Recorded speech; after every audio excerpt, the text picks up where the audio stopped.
ದರ್ಶನ್ ಅವರು ಜೈಲ್ ಒಳಗಿಂದ video call ಮಾಡಿ ಯಾರ ಹತ್ರನೋ ಇನ್ನೊಂದು ಕ್ರಿಮಿನಲ್ ಸತ್ಯ ಅಂತ ಆಚೆ ಇರೋ ಅದೇ ಈಗ ತನಿಖೆಯಲ್ಲಿ ಇದೆಲ್ಲವೂ ಕೂಡ ಬೆಳಕಿಗೆ ಬರುತ್ತೆ. ಬಂದ ಮೇಲೆ ಯಾರು ಇದಕ್ಕೆಲ್ಲ ಕಾರಣಕರ್ತರಾಗಿದ್ದಾರೆ, ಹೆಂಗೆ ಅಲೋ ಮಾಡಿದ್ರು, ಫೋನ್ಗಳು ಯೂಸ್ ಮಾಡೋದಕ್ಕೆ ಹೆಂಗೆ ಅಲೋ ಮಾಡಿದ್ರು, ಆಮೇಲೆ ಇದೆಲ್ಲ ಈಗ ನೀವು ನೋಡಿದ್ರಿ ಅಲ್ಲಿ ಅವರ ಕೈನಲ್ಲಿ ಸಿಗರೇಟ್ ಇದೆ, ಅವರು ಟೀ ಕುಡ್ಕೊಂಡು ಕೂತಿದ್ದಾರೆ, ಈ ರೀತಿ ಎಲ್ಲ ಏನು ನಡೆದಿದೆ ಅದೆಲ್ಲ ಈಗ ಇನ್ವೆಸ್ಟಿಗೇಷನ್ ಮಾಡ್ತೇವೆ. ಯಾರು ಅದಕ್ಕೆ ಸಂಬಂಧ ಇದೆ, ಯಾವುದೇ ಅಧಿಕಾರಿ, ಅವ್ನು ಜೈಲ್ ಸೂಪರಿಂಟೆಂಡೆಂಟ್ ಇರಲಿ, ಬೇರೆ ಸೀನಿಯರ್ ಆಫೀಸರ್ಸ್ ಇರಲಿ, ಅವ್ರ ಮೇಲೆ ಕ್ರಮ ತಗೊಳ್ತೇನೆ.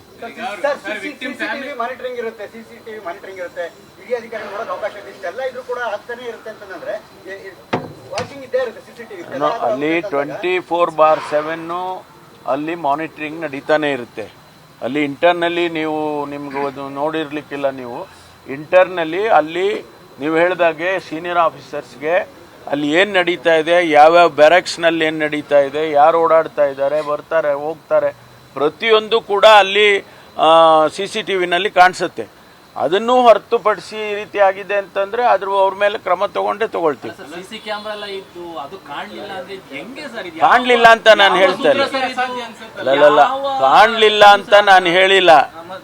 ಅದನ್ನ ನೋಡಿಲ್ಲ, ಅವರು ನೋಡಿ ಕ್ರಮ ತಗೋಬೇಕಾಗಿತ್ತು, ಅದು ತಗೊಂಡಿಲ್ಲ ಅಂತ ತಾನೇ ಈಗ ಹೇಳ್ತಾ ಇರೋದು. ಈಗ ಅವ್ರು ಬಂಧಿಸಿದಾಗಲೇ ತಮ್ಮ ಮೇಲೆ ಸಾಕಷ್ಟು ಒತ್ತಡ ಇತ್ತು ತಮ್ಮ ಸಂಪುಟ ಸಹೋದ್ಯೋಗಿಗಳಿಂದ ಅಂತ.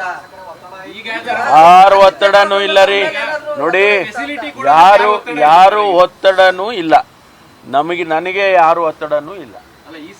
ಈ ಒತ್ತಡ ಯಾರು ನಮ್ಗೆ ಯಾರು ನನ್ನ ಲೆವೆಲ್ ವರೆಗೆ ಯಾರು ಮುಟ್ಟೋದಕ್ಕೂ ಸಾಧ್ಯ ಇಲ್ಲ. ಮೋಸ್ಟ್ಲಿ ಫೋಟೋ ರಿವೀಲ್ ಆಗಿರ್ಲಿಲ್ಲ ಅಂದ್ರೆ ಇದು ಇನ್ನೂ ನಡೀತಾ ಇರ್ತಿತ್ತು. ಹಾಗಾದ್ರೆ ಗೊತ್ತಿಲ್ಲಪ್ಪ, ನೀವೀಗ ಆಚೆ ಬಂದಿದ್ಯಲ್ಲ, ಈಗ ಸರಿ ಮಾಡೋಣ, ಸರಿ ಮಾಡಿ ಏನ್ ಬಿಗಿ ಮಾಡ್ಬೇಕು ಅದನ್ನ ಮಾಡ್ತೀವಿ. ಯಾರ ಒತ್ತಡಕ್ಕೂ ಮನೆಯಲ್ಲ. ಸರ್ಕಾರಕ್ಕೆ ಮುಜುಗರನ ಸರ್ ಈ ಕೇಸು? ಸರ್ಕಾರಕ್ಕೆ ಮುಜುಗರ ಇಲ್ಲ, ಏನು ಲ್ಯಾಪ್ಸ್ ಆಗಿದೆ, ಈ ಲ್ಯಾಪ್ಸಸ್ ಅನ್ನ ಸರಿ ಮಾಡಬೇಕು. ಲ್ಯಾಪ್ಸ್ ಆಗಿರೋದಕ್ಕೆ ಕ್ರಮ ತಗೋಬೇಕು, ಎರಡೇ ಅಲ್ವಾ. ಒಂದು, ಯಾರು ಲ್ಯಾಪ್ಸ್ಗೆ ಹೊಣೆಗಾರಿಕೆ ಹೊರಬೇಕು ಅವ್ರ ಕ್ರಮ ತಗೊಳ್ತೀವಿ. ಎರಡನೇದು, ಮುಂದೆ ಈ ರೀತಿ ಆಗದಾಗೆ ನೋಡ್ಕೊಳ್ತೀವಿ.